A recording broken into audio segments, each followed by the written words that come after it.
London, 1888, the wealthiest city on earth.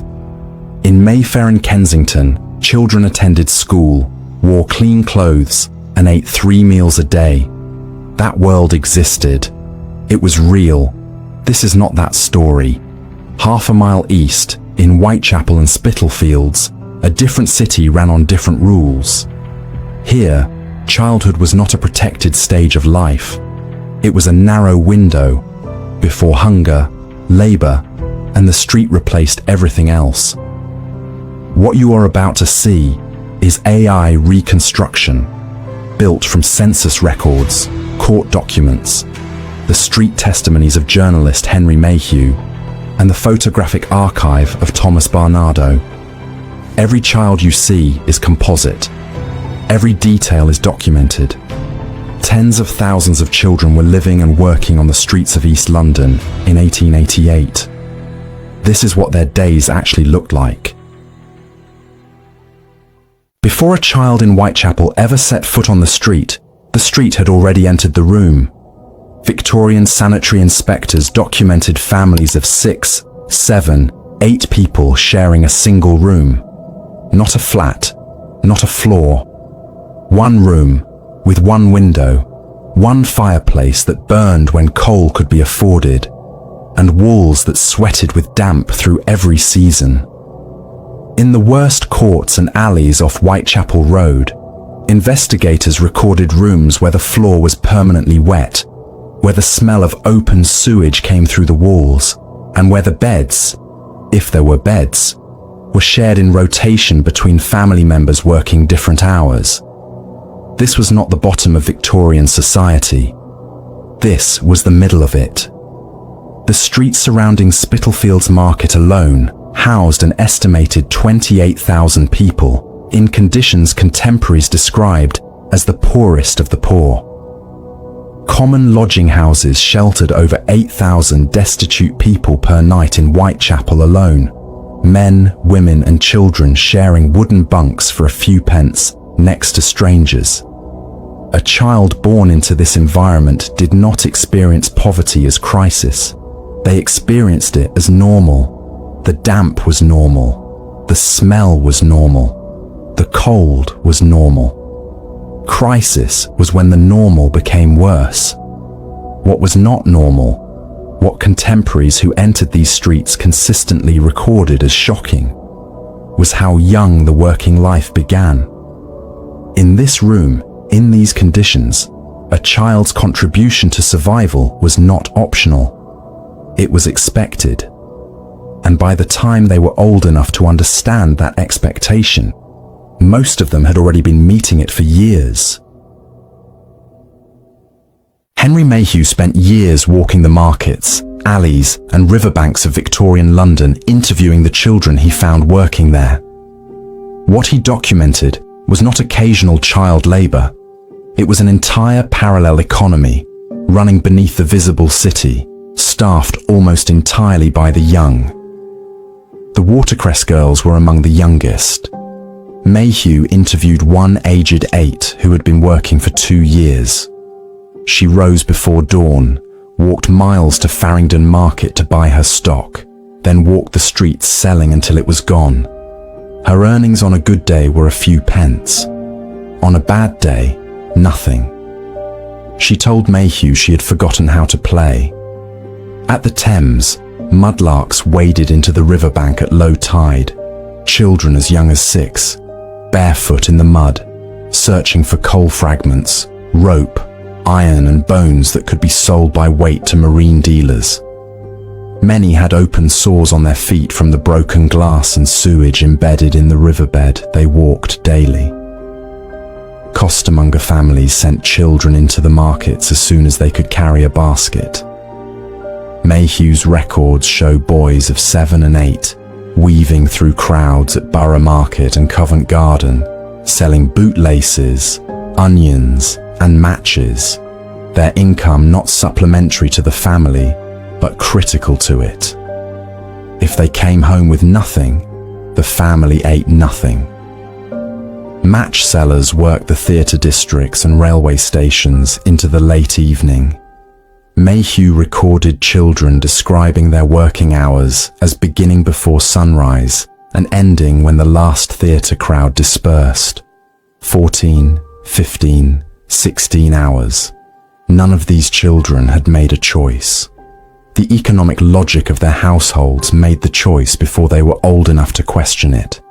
The street, however, was not the most dangerous place these children encountered. The most dangerous people found them there and saw in them something far more valuable than a few pence worth of watercress. What the kidsman saw in a street child was a perfect instrument, small enough to move undetected through a crowd, fast enough to be gone before a hand reached a pocket, young enough that courts, at least initially, treated them as reformable rather than criminal, and desperate enough that the offer of a warm room, food and protection required very little persuasion. Contemporary records document organised networks operating across London's East End and into St Giles and Seven Dials. Adult criminal receivers who recruited children from the streets, lodging houses and market corners, trained them to pick pockets, then fence the stolen goods through pubs and chandlers' shops. These men were known as kidsmen. The children they trained were known simply as their boys. Isaac Solomon, a documented receiver of stolen goods operating in early Victorian London, is recorded in court and press accounts of the period and is widely considered one of the figures who influenced Charles Dickens's creation of Fagin. The fiction made the system famous. The system itself predated the fiction by decades. The technique was deliberate. Children were taught on a coat hung with bells to remove items without the bells sounding. They practiced on each other before working real crowds. Racecourses, street markets, public executions, and fairgrounds were the preferred locations. Large crowds, distracted attention, easy escape routes. Old Bailey records show children as young as 12 and 13 transported to penal colonies in Australia for stealing a handkerchief or a length of ribbon. 7 years, sometimes 14, on the other side of the world, for a theft worth a few shillings. The kidsmen who trained them faced the same court and walked away. The child who carried out the theft boarded a ship. That gap between who was trained and who was punished is documented in court record after court record throughout the Victorian period. It was not accidental, it was structural. For a family in Whitechapel who had exhausted every other option, the workhouse was not a choice, it was what remained. The Poor Law Amendment Act of 1834 redesigned the workhouse system around a single deliberate principle, that conditions inside must be less comfortable than the life of the poorest independent labourer outside. Harshness was not a failure of the system. It was the system's stated purpose. Desperation, not relief, was the intended outcome. Entry required surrendering everything. Families sold or pawned what little they owned before presenting themselves at the workhouse gate. Coming through that gate was a public admission that you had failed to survive. In communities where survival itself was the measure of a person, that admission carried a weight that records consistently describe as devastating. What happened next was the detail that contemporaries found hardest to document without visible distress. At intake, families were separated, men to one ward, women to another, boys to the boys' block, girls to the girls' block, infants to the nursery. A mother and child who walked through the gate holding hands were separated within minutes of arrival. The official policy permitted limited contact, a brief supervised visit at set intervals. In practice, many families spent months inside the same building without seeing each other. Children's days followed a fixed routine, approximately 3 hours of basic schooling. The remainder spent in labor, oakum picking, stone breaking, laundry, grinding corn by hand. The stated justification was training children for productive employment. Critics at the time and historians since have noted that the labor produced revenue for the institution and that the line between training and exploitation was rarely examined.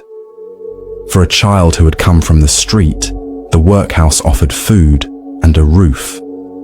It also offered the experience of watching their family disappear behind a closed door on the first day, and not knowing when or whether that door would open again. Not every child who entered this world made it through it. Victorian public health records for the East End document infant mortality rates that contemporaries found difficult to publish without qualification. In the most densely overcrowded districts of Spitalfields and Whitechapel, medical officers recorded that significant numbers of infants did not reach their first birthday. Children who survived infancy faced a second gauntlet: cholera from contaminated water sources, typhoid from sewage that ran openly through court alleys, tuberculosis spread through the overcrowded rooms documented in Act 1, and rickets from the chronic malnutrition that came from a diet built almost entirely around bread, scraps, and whatever the street provided.